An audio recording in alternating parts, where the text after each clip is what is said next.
As Chicago's skyscrapers cast shadows against the evening sky, Olivia Carter gazed down at the city from her office on the 38th floor of the law firm. Stacked on her desk were files from a corporate acquisition case she had successfully won that day. Her success in achieving partner status at the prestigious law firm Hamilton & Associates was no accident. It was the result of working more than 12 hours daily, sacrificing weekends for study, and above all, unwavering determination. Olivia's cell phone rang. The screen displayed "Mother." She let out a small sigh as she answered the call. "Good evening, Mother." "Olivia, you absolutely must come to dinner this Sunday. It's George's birthday." Patricia's voice carried its usual commanding tone. "Michael will be there too. It's been so long since the whole family will be together." George was Olivia's father, a former bank executive. He now lived comfortably off his retirement investments. Patricia was a well-known figure in Chicago's social circles, always busy organizing charity events and attending high-end club gatherings, maintaining a perfect appearance at all times. There's also something to discuss about Michael's new business plan. This time it's a truly wonderful idea. Patricia's voice became animated. Olivia's younger brother Michael aspired to be an entrepreneur, but every business venture he had undertaken had ended in failure. Restaurants, real estate investments, online sales, he kept jumping from one field to another, constantly asking their parents for financial support. Yet their parents never doubted their son's talent and gladly supported him every time. "I understand. I'll try to make time," Olivia replied, though a melancholy feeling spread through her heart. Family gatherings always followed the same pattern. Michael would be the center of attention while their parents listened eagerly to their son's stories. Olivia's work was only asked about formally before the conversation quickly shifted to Michael's potential and new plans. After hanging up, Olivia pulled a photograph from her desk drawer. It was a picture of her with her aunt, Helen Carter. Her aunt was a former professor who had taught English literature at the university for many years. In this family, only Aunt Helen was Olivia's true confidant. When Olivia said she wanted to attend law school, her parents opposed it, calling it an unsuitable profession for women. Her mother Patricia especially argued strongly that she should act like a proper young lady from a good family, find a nice man, and settle down as a housewife. But Aunt Helen was different. She helped with Olivia's tuition and bought her the books she needed for her studies. "Intelligence is humanity's most beautiful asset. Keep polishing yours," she would always encourage her. When Olivia achieved her first major victory as a lawyer, only her aunt celebrated with her. At that time, her parents were busy dealing with the aftermath of Michael's second business failure and had no time to celebrate their daughter's success.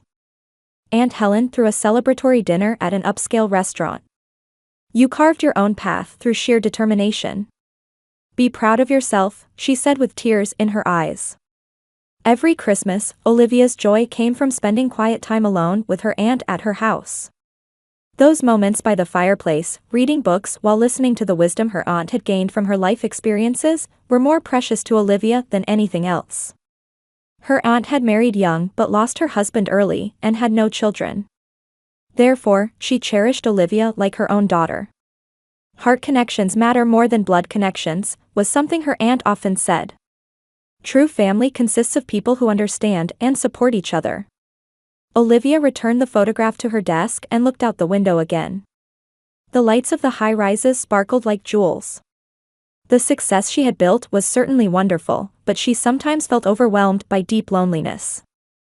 Especially time spent with family was more of a trial than a joy for her. However, it was because of Aunt Helen's presence that Olivia could continue moving forward. On a night when cold March rain enveloped Chicago's streets, Olivia's cell phone rang. It was past 11 p.m. The incoming call was from St. Mary's General Hospital. With a dreadful premonition in her chest, Olivia quickly answered the phone. The nurse's voice was quiet but carried urgency. "Helen Carter has been brought in by ambulance. Could you please come immediately?" Olivia grabbed her coat with trembling hands and called a taxi. The journey to the hospital felt eternal. Upon arrival, the attending physician delivered harsh reality. Helen had terminal pancreatic cancer, with a life expectancy of 3 months at most.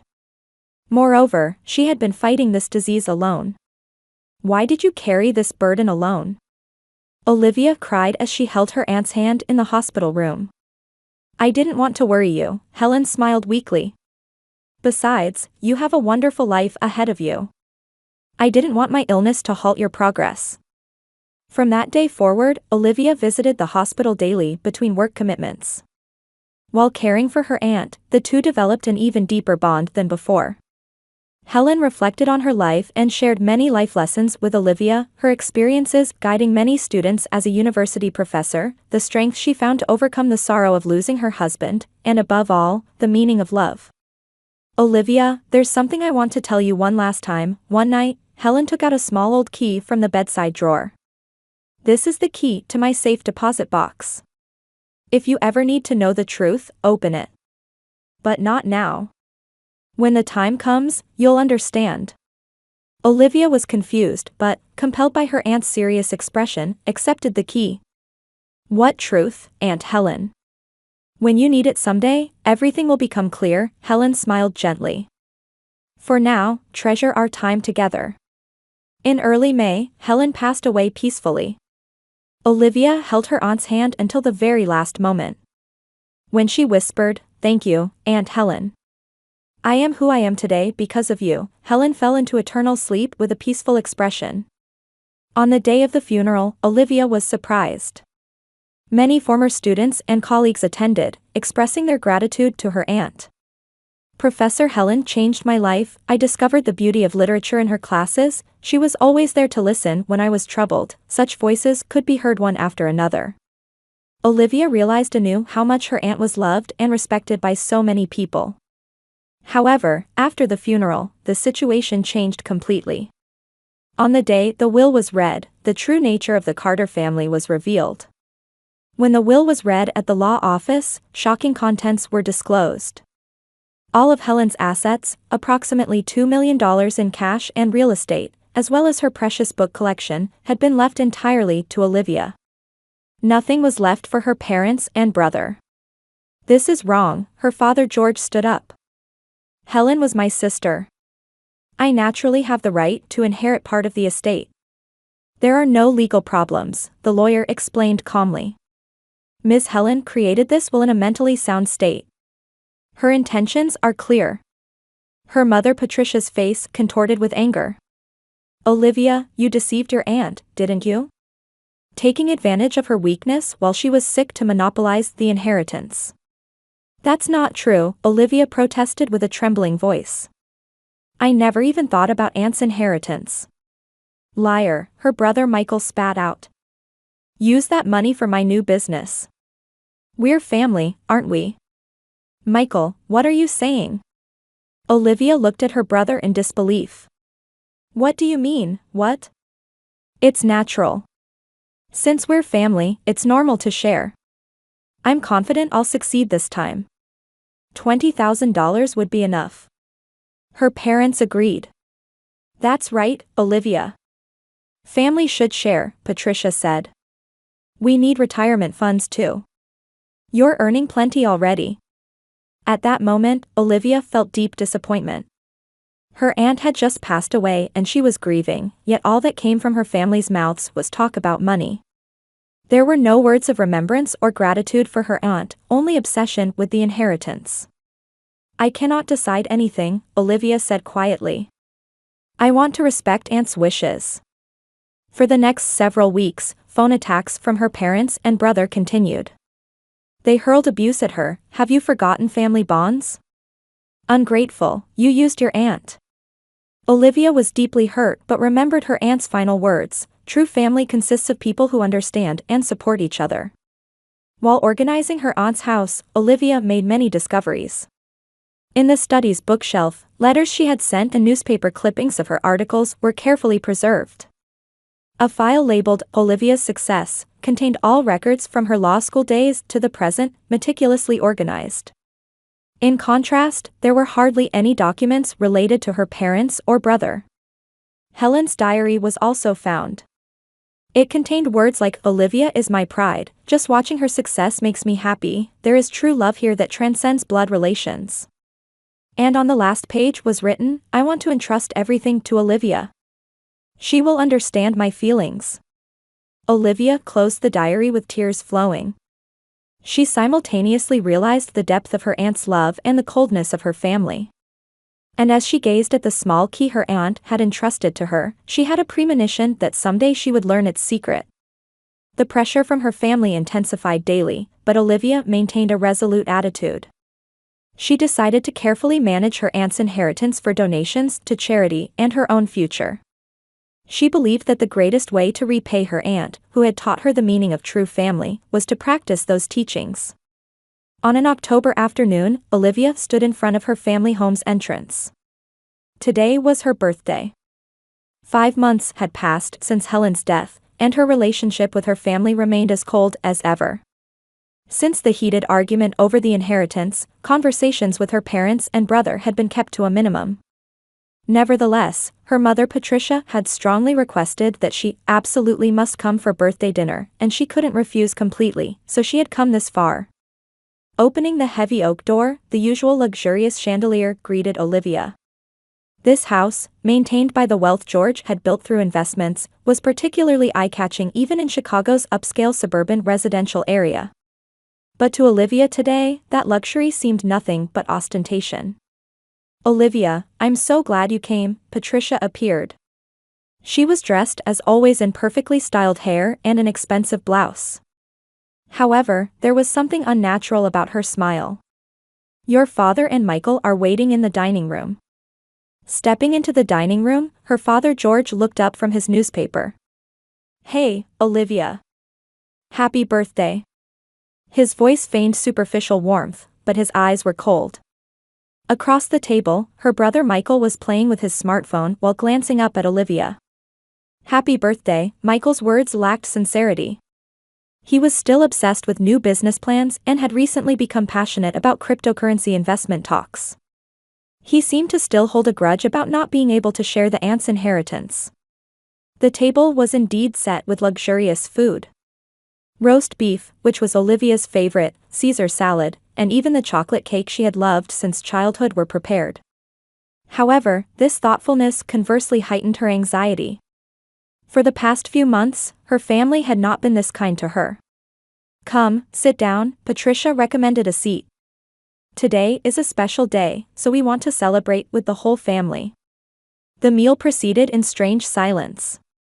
Usually, her father would talk about investments, her mother about social circle gossip, and Michael about his new business dreams, but tonight everyone was oddly quiet. As Olivia brought food to her mouth, she felt anxiety growing in the pit of her stomach. "Olivia, how is work going?" Patricia suddenly spoke to her. "Yes, thankfully it's going well," Olivia answered briefly. In fact, her career was going extremely well. Recently, she had been handling multiple important cases for major corporations and had become a respected figure within the firm. However, she no longer felt like sharing that success with her family. "That's good," George chimed in. "Your success is our pride." She felt uncomfortable with those words. Hadn't her parents continuously criticized her work as too masculine and said she should pursue a more feminine profession? She couldn't understand why they had suddenly changed their attitude, and Olivia heightened her guard. After the main dish, candles were lit on the cake. As "Happy Birthday" rang out, Olivia thought about her wish. "May I meet true family?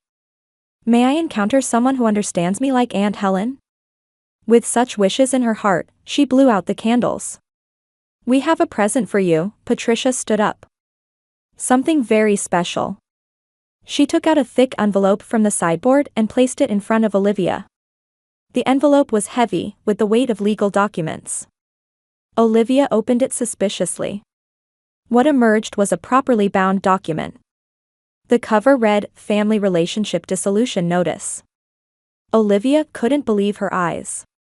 Turning the pages, she found unbelievable content written there. "The Carter family hereby notifies the formal dissolution of family relations with Olivia Carter. Henceforth, said individual loses her status as our daughter and sister and is released from all familial rights and obligations. Simultaneously, we demand repayment of expenses incurred for said individual's upbringing, education, and living support over the past 38 years. The total amount is $800,000. Olivia's hands trembled. Turning further through the document, she found detailed expense breakdowns. Birth costs, infant medical expenses, food costs, clothing expenses, housing costs, tuition, lesson fees, every expense of her life had been calculated, even with interest added. "What is this?" Olivia asked with a trembling voice. Her mother Patricia answered with an emotionless voice. "It's exactly what it says. From today, you're a stranger. We're no longer your family." "But why?" Olivia couldn't understand. "What did I do?" Her father George chuckled as he spoke. "What did you do? You monopolized your aunt's inheritance and still have the nerve to ask that. You're the one who betrayed the family. We want every penny of the money we spend on you paid back." George's voice was cruel. $800,000, not a cent less. Olivia stared at the document, trying to accept reality. Was this a nightmare or reality? A dismissal notice thrust at her by her family on her birthday, in the house where she was born and raised. "Michael, do you agree with this too?" Olivia looked at her brother with her last hope. Michael just smiled coldly. "You've been the only one having a good time, sis. Since you're earning enough for all of us, it's natural to pay us back." At that moment, something in Olivia's heart broke with an audible sound. Although her relationship with her family had always been complicated, she never thought they could become this cruel. The success she had built by risking her life was valued by her family only in monetary terms. "It has no legal binding power, but," Patricia continued, "if you're a person with conscience, you'll naturally agree to repayment. Or do you plan to forget the debt of being raised and abandon your family?" Olivia quietly stood up. She carefully returned the documents to the envelope and placed it on the table. 3 family members stared at her, but no love dwelt in anyone's eyes. "I understand," Olivia said quietly. Her voice wasn't trembling. The dignity she had learned from Aunt Helen supported her in this moment. "I understand your feelings very well. Then let's discuss repayment," Patricia smiled triumphantly.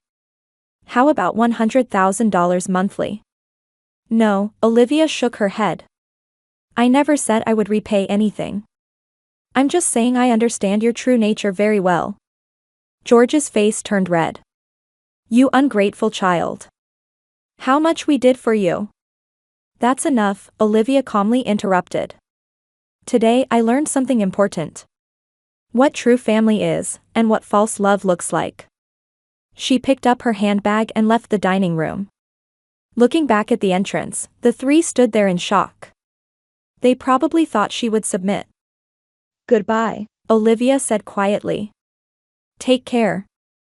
The heavy oak door closed behind her. As Olivia walked, she remembered Helen's words, "True family consists of people who understand and support each other." She didn't look back. She had decided in her heart that she would never return to this house again. On a cold November afternoon when rain beat down on Chicago's streets, Olivia was reviewing important contracts at the law firm. A year and 1 month had passed since that shocking birthday. During this year, she had not contacted her family even once. For the first few months, there were persistent calls from her parents, but when Olivia continued to ignore them all, the contacts eventually ceased. Her life had changed dramatically. Freed from the burden of family, Olivia could concentrate even more on her work, successfully handling 3 major cases in this past year. Her position within the firm had further improved, and promotion to senior partner was certain for next year. However, around 3 p.m., her secretary Sarah entered the office with a tense expression. "Ms. Carter, there's an emergency call from St. Mary's General Hospital. About your mother." Olivia's hand stopped. For a year, she had tried not to think about her family, but blood ties couldn't be completely severed. Taking the phone, she heard the attending physician's voice. "Patricia Carter has been brought in by ambulance with a stroke. She's conscious, but the condition is serious. We'd like family members to come." Olivia put down her pen with complex feelings. Are there other family members? We contacted George Carter, your father, and Michael Carter, your son, but your father is hospitalized and we can't reach your son. Father is hospitalized? Olivia was surprised. Yes, he's been hospitalized for 2 months due to heart failure from mental stress. We'll explain the details at the hospital. Arriving at the hospital, Olivia witnessed an unbelievable scene. Her mother Patricia, who had once been full of dignity, looked small in the hospital bed. The left half of her face was paralyzed, and speaking seemed difficult. The attending physician's explanation revealed the full scope of the tragedy that had befallen the Carter family. Her father George had fallen victim to a large-scale investment fraud at the end of last year, losing all his assets.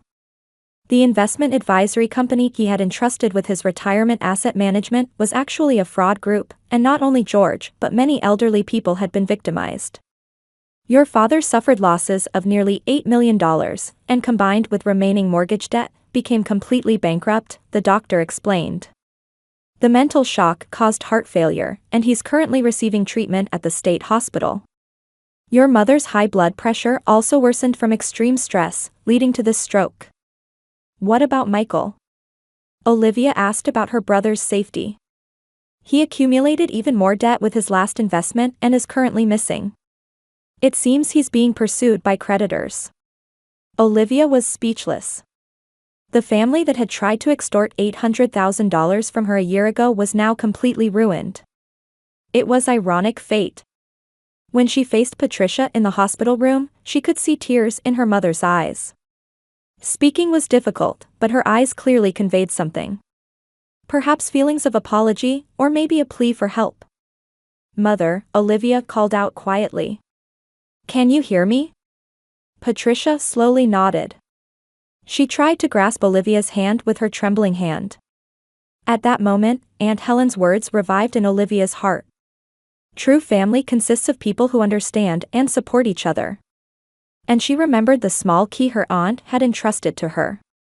Open it when you need to know the truth. Returning home, Olivia picked up her aunt's key. Perhaps now was that time. The next day, she went to the bank and opened Helen's safe deposit box. Inside were bundles of old documents and a thick manila envelope. Looking at the first document she picked up, Olivia was astonished. It was official adoption papers. The document titled Adoption Certificate listed the name Olivia Jenkins. The birth date was certainly hers, but the birth parent was listed as Margaret Jenkins. The adoptive parents were listed as George Carter and Patricia Carter. With trembling hands, she opened the manila envelope and found a letter inside. It was in Helen's handwriting. To my beloved Olivia. If you are reading this letter, then the time has come to know the truth. You are the daughter of my dearest friend Margaret Jenkins. Margaret was my colleague from my younger days, and we taught together at the university. When you were 3 years old, Margaret died in a traffic accident.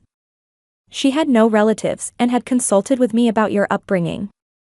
I would have gladly taken you in, but at that time, the law made adoption by single women difficult, and my newly married younger brother and his wife, George and Patricia, offered to take you.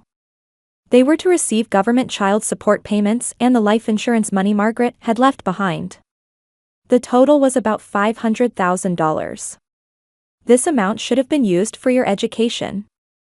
However, as years passed, I realized that my brother and his wife did not love you as their real daughter. Especially after their biological son Michael was born, their treatment of you clearly changed. I continued supporting your education because I wanted to provide even a little of the love you should have received. Your mother Margaret was an intelligent and beautiful woman. You carry her blood. The attached documents contain details about your birth mother and a message she left for you. There are also records of the child support payments the Carters received. Truth can sometimes be painful, but you have the right to know. Whatever decision you make, I love you from the bottom of my heart and am proud of you. Forever your ally, Aunt Helen. After finishing the letter, Olivia sat down on the floor. All the mysteries were solved.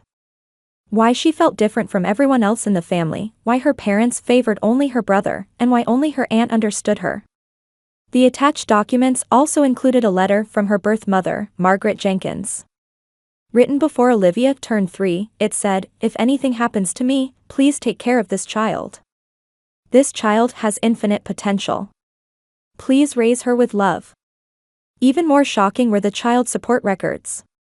The monthly government payments and the use of Margaret's life insurance money were recorded in detail. Most of it had been used for Michael's education and her parents' living expenses, with hardly any trace of it being used for Olivia. The next day, Olivia went to the hospital. George was in a dim room at the state hospital, having completely lost his spirit. The moment she saw him, Olivia was enveloped in complex emotions. Anger and sadness, and a strange sense of liberation were all mixed together. "Olivia," George called out in a weak voice. "You came." "Dad," Olivia sat in a chair. "No, Mr. George. Let me ask you once more. Why did you try to extort $800,000 from me?" George's face turned pale. "That was, well, because we're family." "Family," Olivia said calmly. "Did you think I didn't know I was adopted?" At that moment, the blood drained from George's face. "How did you?" "Aunt told me. I know everything. About my real mother, the life insurance money, and how you used that money." George tried to make excuses with a trembling voice. "Olivia, we loved you. Just like our real daughter." "That's a lie," Olivia said quietly. "If you really loved me, you wouldn't have given me a dismissal notice on my birthday. You wouldn't have showered Michael with affection while looking down on me." Patricia in the next bed was also listening to the conversation. Tears were floating in her eyes, but they no longer touched Olivia's heart. "I'm leaving now," Olivia stood up. "I'll provide minimum support for medical expenses.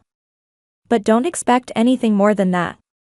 At the hospital reception, Olivia calmly stated, "I am not the patient's daughter. Please remove my name from the emergency contact list going forward." 2 years have passed since then. At the headquarters building of the newly built Helen Carter Foundation, in downtown Chicago, Olivia gazed out the window. Spring sunlight illuminated the streets, and fresh greenery sparkled beautifully. Establishing the foundation was the most meaningful way to utilize Aunt Helen's inheritance. As a comprehensive support organization providing educational assistance, legal aid, and emotional care for adopted children and those from disadvantaged family backgrounds, it was already changing many children's lives. "Olivia, we're ready." Turning around, Sarah, a foundation staff member who had become her right hand, was smiling. Sarah was a single mother who had divorced 5 years ago and was raising 2 children alone. Since starting work at the foundation, she and Olivia had been bound by deep friendship. "Thank you, Sarah. Is everyone gathered?" 15 staff members had assembled in the conference room. Former teachers, former social workers, psychological counselors, lawyers, each with specialized knowledge, working for children. They were not just colleagues but had become like true family to Olivia. "This month we were able to provide scholarships to 23 children," Olivia reported, and applause erupted. "And we supported legal procedures for 3 adoption cases. All resulted in wonderful family matches." After the meeting, Olivia headed to the cafeteria on the foundation's first floor. This was a place freely available to supported children and young people, always filled with warm laughter. "Ms. Olivia." 16-year-old Emily waved her hand. She was a girl who had lost both parents in a traffic accident 3 years ago and, with no relatives, came to receive the foundation's support. Now an honor student in high school, her university enrollment with a scholarship was decided for next year. "Emily, how are your college preparations?" "Perfect. I want to study law and someday help people in trouble like you, Ms. Olivia." Seeing Emily's sparkling eyes, Olivia felt her chest grow warm. This was exactly what Helen had hoped for. Creating a chain of love. In the evening, Olivia visited her aunt's grave alone. The tombstone was engraved with Helen Carter, one who shared love and wisdom. These were words Olivia had chosen. "Aunt, I have a report," Olivia quietly spoke to the tombstone. "The foundation is operating smoothly. Many children are smiling. Am I practicing your teachings properly? Wind blew, and the flowers at the grave swayed quietly. It was as if her aunt was answering. On the way home, Olivia coincidentally spotted a familiar figure. A man walking with his head down in dirty clothes. It was her brother Michael. He was clearly homeless, with hardly any trace of his former appearance. For a moment, Olivia stopped. She wondered if she should call out to him. However, in the end, she passed by without saying anything. Not out of hatred, but because she was now living a life unconnected to them. A few months later, Olivia received a call from the hospital. News that her father George had died. It was a lonely death.